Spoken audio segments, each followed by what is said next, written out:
The awards are aimed at improving morale amongst staff and spreading best practices across government. So maybe you could share with us, what is morale like at the moment? Well, firstly, I think it's right and proper that we should recognise people when they work hard and their work goes beyond their pay. This has been in the making for a bit, for a couple of years. We never really managed to get it off the ground. The double whammy of Brexit and COVID got in the way, and finally we were able to do it today. I think people are intrinsically motivated by things which go beyond pay and status. People are motivated by being a part of something. And even the term human resource is a bit archaic. People are far more complex, infinitely more complex. And we should be recognising people as our most valuable asset. Well, you do mention pay. Could any low morale at the moment be linked to a lack of a cost of living adjustment?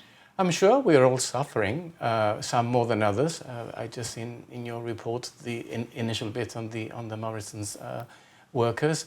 And of course that could be the cause, but I don't think morale is linked within the civil service to pay, to be honest with you.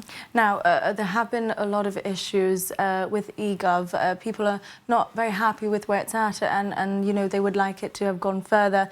How do you think this affects the perception of the civil service at the moment? Well, in terms of Egov, I am sometimes not happy. I mean, we sometimes don't get things right.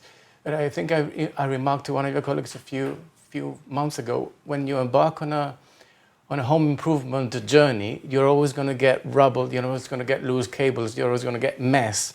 But at the end of the day, when you finish, you hope that the picture that you have is a far better picture than what you had before. So honestly, where would you say the public perception of the civil service is at the moment? I think we are where we need to be. I think the civil service is working where it should be working.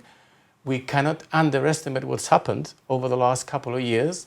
And I think we sometimes get drawn into the social media circus and pay perhaps too much attention to a few stray comments. By and large, I am very proud of the civil service. I'm very proud of the people I have the privilege to lead.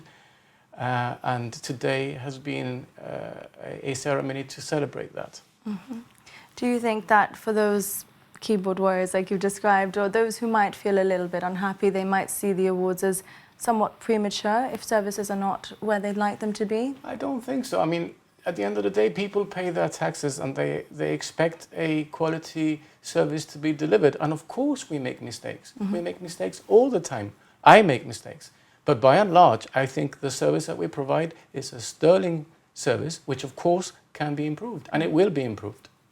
Do you feel like you have enough resources in that service at the moment? It's been described by Sir Joe as bloated in the past. Do you feel like you've got all the resources you need? I think we've got the right people in the right places to drive through with the change journey that is required.